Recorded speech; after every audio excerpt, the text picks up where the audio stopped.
Hello everybody, it's Friday, April 26th. Let's talk PlayStation. So last week I just barely missed the news that the Jak and Daxter collection is also coming to PS Vita, because obviously the ESRB rated it, and now it's real. Wasn't that surprised? ESRB doesn't just rate games that don't exist, so that's awesome. It's coming to PS Vita, but now ESRB has rated the XIII collection for PS Vita. And just like I was saying before, the ESRB doesn't rate games that don't, exist. They rate games that are coming out, and that means the XIII collection's also coming to Vita. That's awesome. It looks like Sony's kind of doing this whole, shift over for collections on Vita, I guess. Should we see the God of War collection coming next? The Ico collection? I don't know. Now, of course, a lot of people look at this news story and they're like, hey, well, where are the actual original PS Vita games? And that's, I'm all for that. We want some new Vita games, but I'm still all for this. I'll play these games over again. I mean, I've already played them 50 times, so what's another playthrough, Not to mention, they're separate trophy lists, so that means I'm going to have, 6 Jak and Daxter Platinums and 6 Sly Cooper Platinums coming up. It's going to be crazy. But here's some good Vita news. The Retro City Rampage developer has basically said he's not done with the PS Vita just yet. He's actually a big proponent of the system. He talks very highly about it in interviews and all that, the creator of the game. And he said he's not done, so he's obviously going to do some more Vita work, and that's awesome. And with that news story said, creator of Soul Sacrifice, Keiji Inafune, has basically said that he's totally looking forward to a Soul Sacrifice sequel, even though the current Soul Sacrifice hasn't even come out yet. In a conversation with IGN, he said he's in talks with a sequel for Sony already, and he has other ideas for other games on other platforms, other PlayStation platforms, so that would be PS3, PS4 possibly. Good stuff there. And speaking of possible games, it looks like Sony has patented another game, The Order 1886. I mean, a couple weeks ago they filed a patent for Destiny of Spirits. Now they're filing a patent for this new game, The Order 1886, but it's listed as video game software, so another PlayStation exclusive? Obviously, Sony owns 12 developers, and we don't know what they're all doing, so this could be one of their games, and we'll just have to wait and see. Hey, Metal Gear Solid news. Metal Gear Solid, the Legacy Collection. All games basically up until 4, from 1 to 4, and all this extra stuff is going to be in one little package for you to buy. It comes with Metal Gear Solid 1, Metal Gear Solid 2 and 3 HD, Metal Gear Solid Peace Walker HD, Metal Gear Solid VR missions, and Metal Gear Solid 4, and 2 Ashley Wood digital graphic novels. So that's pretty awesome. I mean, that's pretty much the whole gosh darn shebang over there, and if you haven't even touched the Metal Gear Solid games, this would definitely be a good package. So last week we talked a little bit about Final Fantasy Versus 13, but there's a couple more details that came out, notably that the game is possibly going to launch on both PS3 and PS4. Rumors about the game are now suggesting that Sony approached Square Enix and kind of gave them a little bit of fund money to help them port the game over to PS4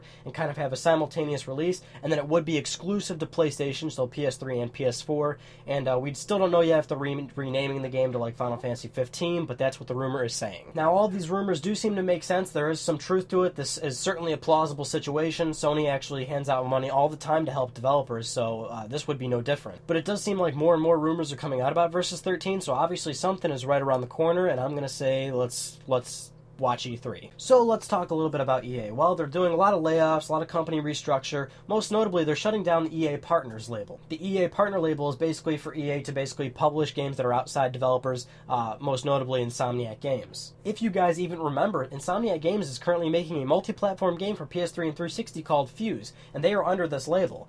They're not going to be affected by the label, but why I wanted to talk about this is, once this label's finished, where do they go from there? Currently, Fuse is getting no buzz whatsoever. There's no advertising for it, no previews for it. The game isn't looking that great. It's just kind of up in the air. So it's kind of like, okay, they're going to launch Fuse. It's probably not going to do that well. They can't do a new game under EA's partner label because it's gone. I'm thinking they might go back to Sony. Insomniac Games has been able to stay independent from Sony, but still they have that good working relationship where Sony will fund some of their games, and I'm thinking since this Fallout and Fuse might not do so well, they might just go back to Sony and do some of sort of the exclusive thing. You know what I'm saying? It just seems like everything's there to basically make this happen, and let's face it, Fuse is really not getting much buzz at all. Do you guys even know about Fuse or remember it? I mean, Fuse is coming out at the end of May. That's really close, and we're not seeing anything about this game.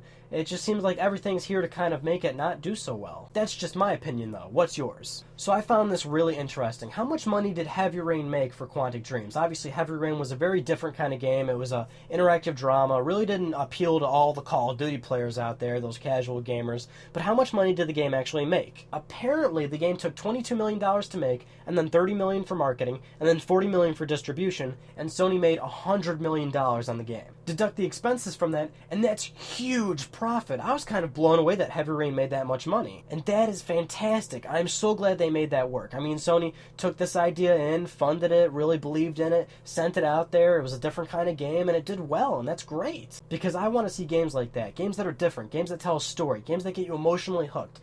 Something different from the norm, and that's, Heavy Rain setting an example, and I like that. So this is arguably the coolest news in my opinion. A Ratchet & Clank movie has just been confirmed for 2015. Far away, but it's coming. A lot of people have been asking me how I feel about this, and I say awesome. I've always said that Sony has these amazing properties that would do so well outside of video games in terms of, possibly film and television. I mean, yes, absolutely. Sony owns all these great names, but they're only in video games. I mean, take a page out of Nintendo's book. Look at Pokemon. It's its own division. It sells, it's got the TV show. It sells merchandise. It sells the Pokemon cards. It's huge. Now, of course, a lot of people are asking, is it going to be good? Because as history has shown, all video game movies are pretty much terrible. But I'm actually pretty optimistic about the Ratchet & Clank movie. Let's look at it this way. It's an easy transition. It's animated game going to animated film.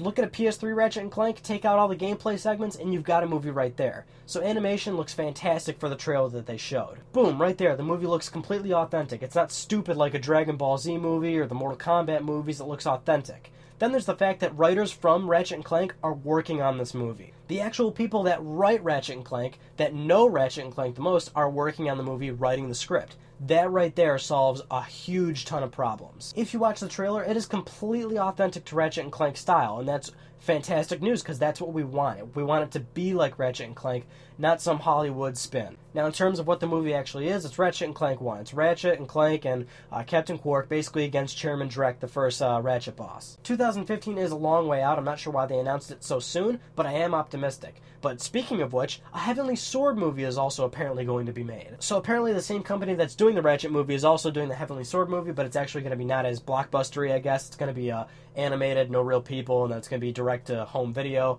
So, there's that. But like I said, super interesting. Sony should be doing this. They have these great properties. Get them out there, see how they do in television. Why not? Hey, PS4 Fun Fact time. The share button was actually made by a God of War developer. Sony Santa Monica's creative director Nathan Gary basically came up with the idea and pitched it, and hey, he's the man behind the idea. That's our PS4 coverage for the week. There's not a whole lot going on about PS4 this week. Hey, giveaway time. I know a lot of people are always like, hey, you should do more giveaways. Here we go, man. Freema Studios was very kind enough to give me 3 codes for their game Nun Attack on PlayStation Vita. If you guys remember, I reviewed Nun Attack and I gave it a 9.0. Really great game for PS Vita. A lot of fun. The company was kind enough to give me 3 codes to pass on to you guys. The codes are US only and obviously only for Vita owners. If you would like a code, just write in the comments below why you think nuns are awesome and I'll randomly pick 3 people to announce next week. That concludes this week's episode of Let's Talk PlayStation. I'm Ryan Benecki. Thank you for talking with me and I'll see you next Friday.